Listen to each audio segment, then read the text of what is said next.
Hey, what's up, everyone? This is Kimmerman from Kimmerman Gunpla Studio, and in front of us is a model from Kotobukiya, and this is from Starwing Paradox Solidea model kit. By the way, thank you very much for watching the unbox video of this kit, which it reached more than 1,000 views for the past 1 month. Thank you so much for those who viewed it. Now I'm doing the review, and again, this is a very rare kit nowadays. I thought this is a big kit, but this is small. This is small frame, and maliit siya, punggok na kit. Pero ang mahal naman. So I bought it around 4,890, something like that. Almost 5,000 pesos. The reason is the Starwing Paradox video game is not or ended. Kaya wala na siya sa sa video game industry. So correct me if I'm wrong. Pero parang wala na yata yung game na yun, and hindi na nag-exist in the present moment. Ganun din yung kit, hindi na masyadong or nag-stop na ang Kotobukiya to produce it. But fortunately, Kotobukiya will do or reprint this in the future. Kagaya ng ginagawa rin nila na nagre-reprint sila ng ibang model na ang tagal kong hinintay, still nagre-reprint naman. So hindi lang mass produce, ganun. And yep, since I already told that this kit is small, so let's have a quick size comparison with my model kit here from Bandai. This is a master grade Gundam Wing TV version, so we can see that the TV version is taller than Solidea. And let's compare it with the average size master grade 18cm model kit. Here I have the Gundam RX-79 ground type, and yes, mas matangkad sila compared kay Solidea. Even though the description of this kit, they said it's about 18 centimeters or 17.5 centimeters a box, I cannot tell. This is very short, yeah. But this is comparable with one of my favorite Motoroid model kit here, which is the Rayurt from Magic Knight Rayurt. Yes, this is Rayurt, and yes, they're almost the same height. And I like comparing this Solidea here with the Rayurt because of their flame effect. You can see the flame sight and the flame excuse me, flame wings, or what do you call this, flame effect parts ni Rayurt. Ang ganda nila tingnan. Very nice, very nice. So they look like they're flame masters. Red flame and blue flame. So much for that. Okay, let's go with the appearance of this kit. Actually, I like the color. I like the color of this kit.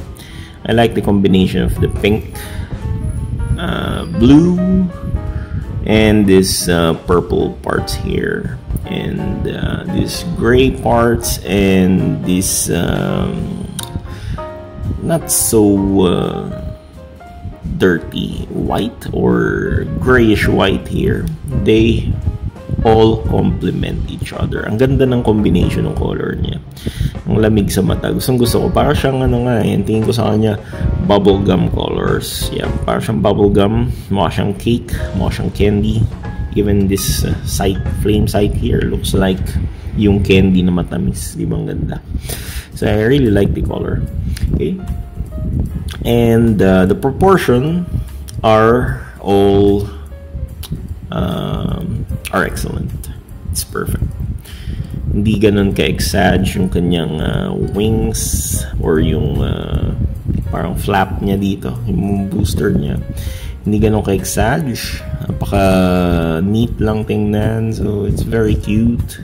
At the same time, mabagay sa kanyang height, appropriate sa kanyang laki. Hindi siya masyadong takaw space shelf. But if you're using the sight here, ito medyo takaw effect or takaw space yung sight niya. Actually, this sight can turn into a gun, but I much prefer the sight para mas malaki yung plastic volume niya if I'm going to include this flame effect part. So let's remove first the sight, and actually ito yung pinakamabigat na part niya, yung sight niya. So let's remove this first. So let's go with the articulation of this kit. By the way, let me remind that Kotobukiya plastic models have this delicate kind of plastic and joints. So be careful when playing with this kit here. And yep, let's go with the head. The head sculpt here is very nice. There's so much color separated or plastic separation happening in the head, especially there. You can see the pink one there. This is plastic separated or color separated plastic, and we got color or pre-painted visor there, but it's not that visible once you applied this V-fin here. So the head, be careful with the head. It's a bit fragile, especially the connector piece there. So it can rotate from side to side like this. It can also do some shaking like this from side to side, but be careful again once more. Okay, the shoulder armor can go in this motion, in this manner. Okay, like this, but be careful also. Shoulder armor is not that strong enough, and marami siyang parts na dito, separated plastic piece. So be careful because medyo loose yan. Nilagyan ko lang ng ibang mighty band, yung ibang connections. And also the arms are very fragile, especially yung dito. Medyo nakakatakot siyang ikutin. So what I did is I did sanding first before I applied these things here. Okay, so it can move from side to side, far, like this. Move far up to this. Okay. And it can rotate through a ball joint. So there's a ball joint there. You can rotate 360 degrees, but still be careful when playing this. Okay, and the elbows can bend up to this far. Yep, and there's a double jointed elbow bend, but it's not that strong. So ingat lang dyan.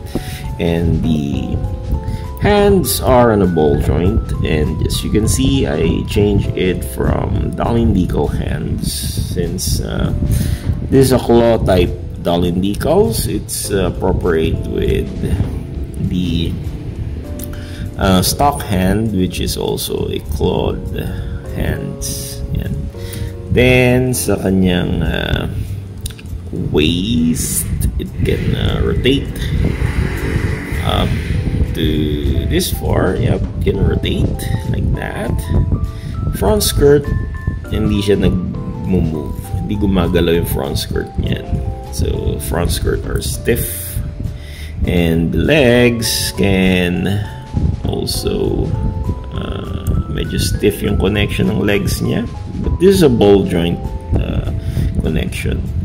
So I didn't play this kit too much. Hindi ko nilalaro kasi medyo fragile nga ang kanyang joint. So yan, medyo mahirap i-twist yung kanyang legs. Okay, so I did some modification again on this kit. Medyo binaklas ko pa siya.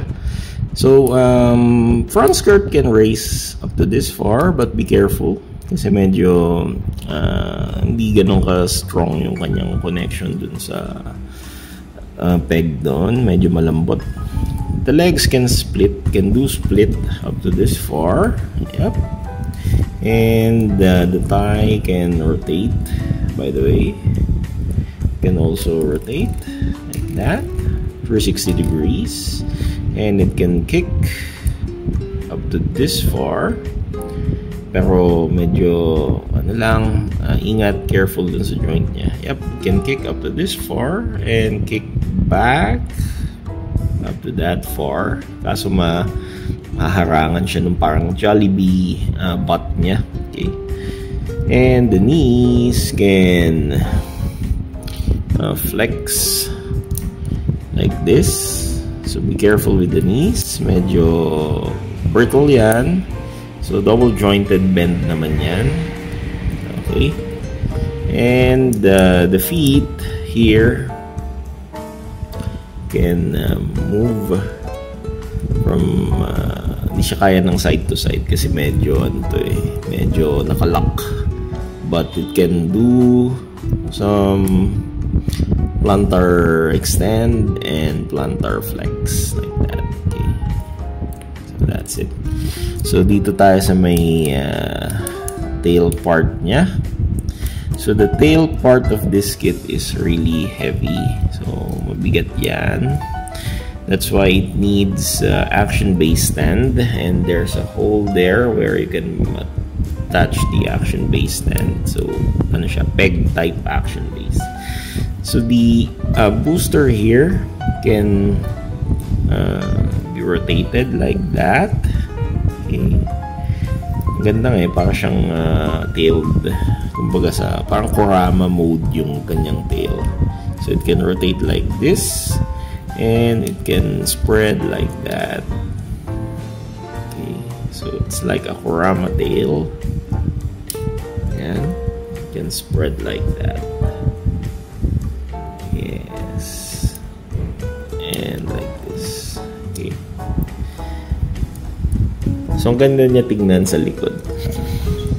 If you attach the action-based stand or make it flight pose, yan, maganda siya tingnan. Okay. Then for the weapon, this is the weapon here. We got the fire axe or fire sight. And if you're not going to attach this, you can remove this and make it, actually ang higpit niya hindi ko na lang tatanggalin kasi mahigpit siya, baka may maputol tayo. So I cannot remove it anymore since I inserted this firmly. And by the way, this part here can be removed and changed to a gun handle. Yan. So ito, pwede mo siyang palitan into a gun handle. Parang magiging ganyan siya. Kaso nawawala ko yung piece na yun ngayon. So it's not available as of the moment. So ayan, if you're going to make it a rifle, you need to change this from other handle and remove this fire effect. So dito siya titira. Ito yung kanyang tulos or yung barrel dito. Okay. Then I like it to become fire sight kasi nga gusto ko yung flame effect part niya. And good thing hindi issue yung weight dito kasi meron siyang meron siyang socket dito, and attach a peg here on the hand. Tapos pwede kong ikabit to dito. Ayan. Okay, so I can attach the peg inside the socket and presto, ayan, hawak niya na ng maayos. And see, ibay na siya. Kaya niya nang hawakan yung hands. But the problem is the ball joint. That's why I keep on making this okay, like this. Ayan. Yung kamay niya parang nakapasalo. Ganun. Para mabitbit niya yung axe or yung fire sight. Oops, tanggal yung head. Yun lang. medyo maluwag yan. And okay, let's connect the hand, and that's it. So lagi lang natin ipasalong pa ganyan, and there we go. Kabit natin yung head. Careful lang sa head nito. Sabi ko sa inyo, medyo loose ang kanyang connection. Wait a minute.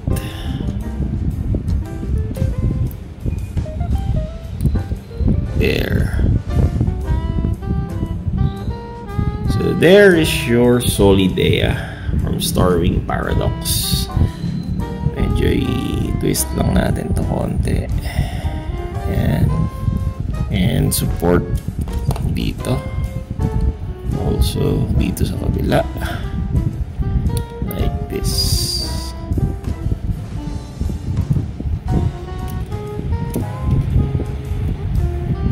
For the ground post. Yan. There. And so your Solidea from Starwing Paradox. Is it a must-buy? Yep, for me this is a must-buy. If you're a collector of rare model kits, you need to buy this. And ang ganda niya. I like the color. I like the blue parts here, which is very nice. Ang lamig sa mata. Gusto ko talaga to. And the pink and the purple, they complement each other. Then followed by these blue parts. They really complement each other. Yan, ganda. So buy this and be satisfied. This is Kimmerman from Kimmerman Gun Plus Studio saying God bless, take care. Masalamat, paalam sa inyong lahat, and happy building. Thank you very much for watching. Bye bye.